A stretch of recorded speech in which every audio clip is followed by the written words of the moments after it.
vetë për të marrë pjesë në votim, qoftë duke votuar kundër apo duke abstenuar, 4 ministri dhe zëvendës kryeministrin e parë nuk e kuptoj se si mund të konsiderohet ofertë qesharake. Po llogarisin sikur nuk kanë ku shkojnë ma poshtë, e për cilën nuk jam i sigurt që nuk kanë ku shkojnë ma poshtë. Ne kemi ardhur para një rezultati ku zoti Kurti me zonin Osmani i kanë prish punët, nëse mund ta quaj ashtu, dhe janë ndarë. Është PDK, si simboli të djathtë në rastin konkret, edhe si model i qeverisës keqe, i korrupsionit lartë. Poli tjetër është vetëvendosja si kundërvënie të gjitha këtyre temave, si qeverisje e mirë, luftë kundër korrupsionit, konfiskim të pasurisë, së pajustifikueshme. Unë nuk e kuptoj se si mund të konsiderohet si ofertë qesharake, domethënë pozita e zëvendës kryeministrit parë dhe 4 ministri, përfshi edhe Ministrinë e Punëve të Jashtme. Gjithmonë kemi parasysh në një kontekst kur ne kemi votat për ta mbajtur mazhorancën në këmbë. Domethënë, po të ishte le të themi raporti i atill që ne si kemi votat për ta krijuar qeverinë, rrjedhimisht kemi nevojë për një partneritet siç ishte viti i kaluar, natyrisht do të kishte kuptim le të themi një ballafaqim me kërkesa më të larta. Por ne thjesht kemi gjatë 6 vota, qeverinë e kemi votuar, kuvendi është konstituar dhe po flasim për çështjen e presidentit që nuk i përket veç një partie politike dhe nuk i përket veç mazhorancës. Domethënë në një rast të tillë dhe madje do shtajon jo për votën por vetëm për pjesëmarrjen në kuvend duke qenë si deputet brenda detyrave dhe përgjegjësive të tyre kushtetuese për të marrë pjesë në proces zgjedhor.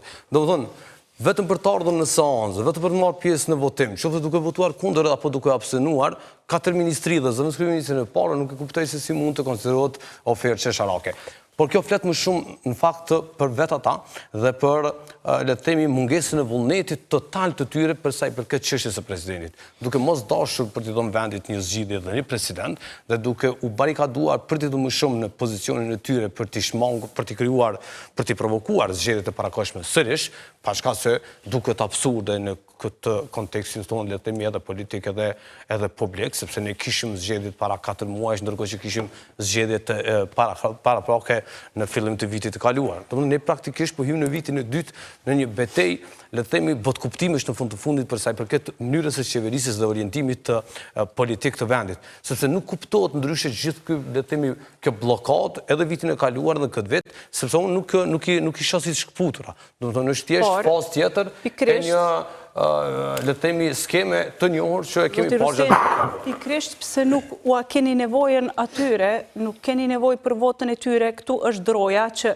momentin që të i kalot kjo krizë ju i do bëni nga loja, i nxirrni jashtë loje. Jo, në asnjë mënyrë, se pra politika është çështja e mosbesimit, po i parafrazoj ata që e kanë interpretuar ofertën e Kurtit, që pikërisht për faktin që nuk ka nevojë për ta, sa të kalot kriza, do i nxirrni nga qeveria. Jo, krahas kësaj ne kemi dhënë edhe ofertën tjetër për të kryetarin e kuvendit, ose për lëvizjen le të themi të zonës Albolin Haxhiu nga pozicioni i kryetarit të kuvendit me nënkryetarin eventual apo ndonjë figurë tjetër të LDK-s. Dhe kryetari i kuvendit shkarkohet me 2/3 të gjithë deputetët të kuvendit të Kosovës. Në këtë kuptim do të ishte garanci e paprekshme, por ne nuk kemi hyrë në këtë, le të themi, tryez diskutimi dhe oferta, sepse në fund të fundit po flasim për javën e fundit të periudhës së dytë pas gjykimit të gjykatës kushtetuese dhe pas shterrimit të diskutimeve të gjëra dhe të përpjekjes për të gjetur një figurë konsensuale edhe para 5 marsit. Do të kishte një farë kuptimi politik me provokues zgjedhje se mund të fitojnë 13 deputet më shumë dhe rrjedhimisht e zgjidhni çështjen dhe garantoj qeverisje. Jo, po flasmi lëvizja i ka 57 deputet. Lëvizjes me 57 deputet i duhen edhe 13 deputet, edhe 23 deputet pa komunitetet. Neve na duhen edhe 23 deputet për të siguruar 2/3. Po imagjinoni sa i duhen PDK-s. I duhen edhe 48 deputet. Ndërkohë që LDK-s i duhen edhe 55 deputet. Tash çfarë po pret për këtij procesi? Përveç se unë jam i bindur, qëllimi është për të provokuar zgjedhje dhe këtë e bëjnë për 2 arsye, edhe këtë po e them thjesht. E para po duan që ti humbin kohë nga koha e qeverisjes së vetëvendosjes. Neve po na ik periudha nga mandati ynë i fituar në zgjedhjet e fundit për të realizuar zotimet, për të përmbushur programin dhe dyta është po llogarisin sikur nuk kanë ku shkojnë më poshtë, e për cilën nuk jam i sigurt që nuk kanë ku shkojnë më poshtë. Prandaj le të shkojmë zgjedhje se s'kem çfarë humbim mbase fitojmë Do flasim pas kur është refuzuar dje par dje unë habitesha me ofertën që i bëre lëvizja vendosje Lidhjes Demokratike të Kosovës, sepse dorën e zemër nuk ka kishte nevojen për qeverisje Lidhjes Demokratike të Kosovës. Mendoj që ishte një rast i jashtëzakonshëm i Lidhjes Demokratike të Kosovës që të futet në një qeveri dhe të qeverisnin me kompetencë për të mirën e vendit. Pse Lidhja Demokratike e Kosovës e refuzoi? Unë mendoj që ka një shpjegim logjik, politik për shkak të gjendjes me presidentin Osmani, të votës së munguar në zgjedhjet e 28 dhjetorit të Lidhjes Demokratike. Shpresa për rritjen e votës, thoni. Po, dhe unë konsideroj që Lidhja Demokratike e Kosovës këto janë zgjedhjet të sondazheve. Disa nga sondazhet qefbërse, siç ka ndodhur shpeshherë, kanë nxjerrë situata kur partitë politike kanë konsideruar se bën të shkohet në zgjedhje sepse ja dalin. Dhe zoti Abdigjiku mendoj se po e kërkon këtë situatë për dy arsye bazë.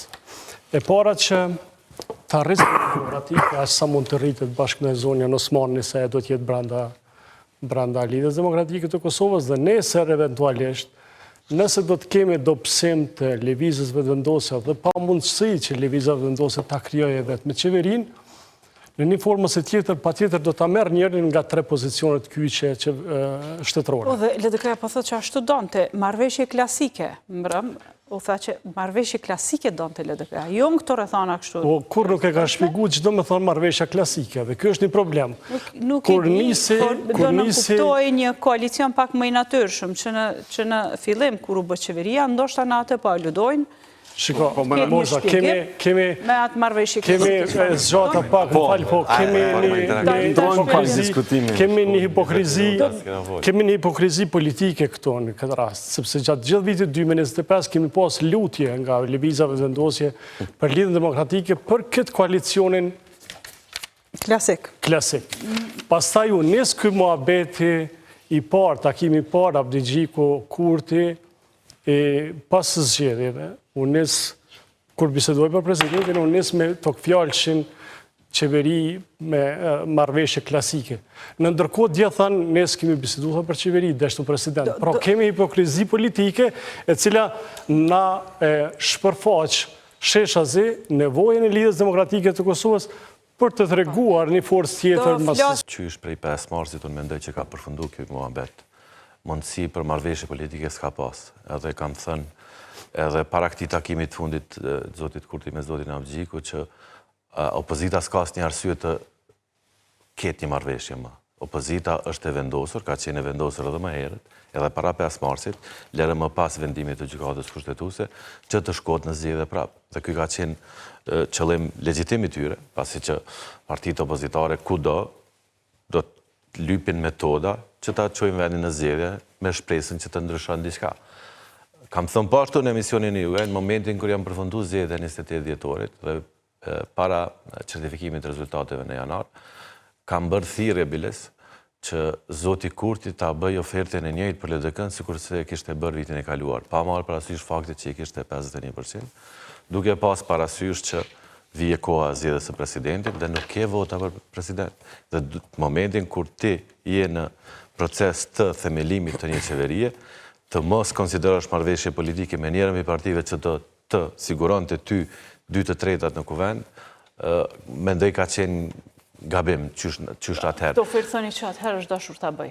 Pikërisht është dashur ta bëj, edhe pse në atë kohë ende kemi pas supozimin që këta do ta përkrojnë edhe zonin Osmani edhe për një mandat, pasi që zoti Kurti vetë kishte thënë edhe pas zgjedhjeve që do ta preferonte ndoshta edhe një mandat të zonës Osmani. Mirë po, në ndërkohë kur është tërheq përkrahja për zonin Osmani, disa thojnë për shkak që s'ka pas votat mjaftueshme, disa thojnë jo për shkak që ka pas një konflikt mes tyre, pa marrë parasysh cili ka qenë motivi.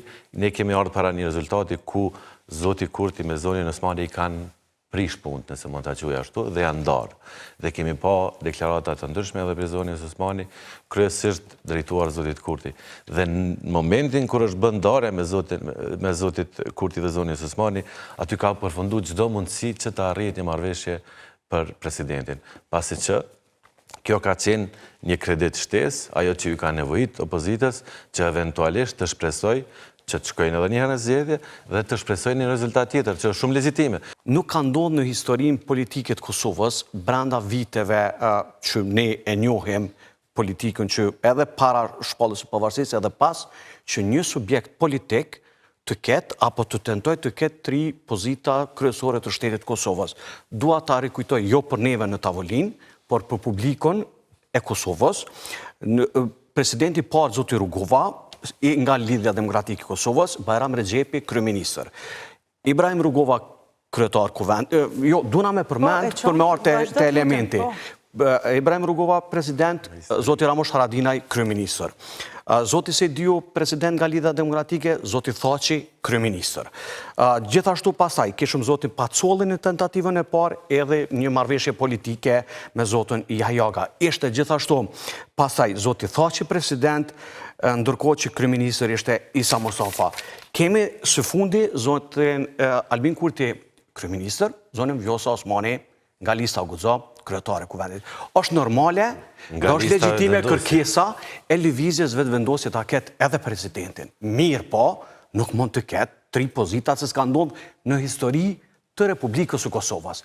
Andaj, pyetja legjitime dhe kryesore në këtë muhabet është, zoti Rustemi, pse lëvizja vetëvendosje, kur e ka ditë situatën për të cilën ne sot jemi këtu të diskutu, nuk e bëri ofertën pa e bo qeverin, pa e mru e ministrat, pa u kry puna e kryetarit kuvendit, dhe nga takimet e zotit Kurti me zotin Abdigjiko, unë kisha përshtypjen nga deklaratat e zotit Kurti që po shkon drejt një normalizimi të cilin po e lipe me të drejt.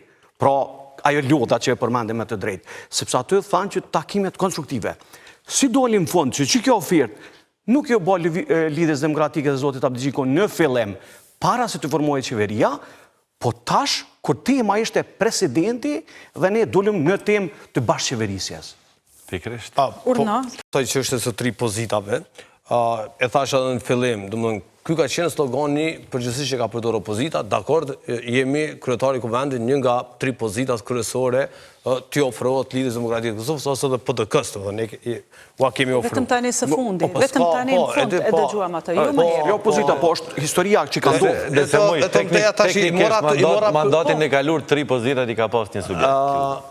Tash në sent flasin Vjosa Osmani ka qenë pjesë e para fakti se s'ka ndodhur asnjëherë në këtë historinë tonë politike, nuk do të thotë që nuk duhet të ndodhë ose nuk mund të ndodhë. Tash do të më zgjeru pak. Ka ndodhur, 2021 ka ndodhur. Politik. S'ka ndodhur asnjëherë. Po edhe ka ndodhur sepse edhe këto raportin kanë politike, domethënë, por marrëveshje politike ato janë tjetër diçka. Rregull, po nuk besoj që nuk është argument, sepse unë po e pranoj si le të themi si një farë shpjegimi rrugës që kemi lënë mrapa dhe na shërben nëse na shërben për me të kalu. Është historia politike. Nuk mundesh me mohu, ka ndodhur. Jo, historia po dhe nuk ka pasur asnjë subjekt politik që në 2 palë zgjedhje radhazi, domethënë ka një rezultat të tillë plebiscitare, mund të kundër argumentoj.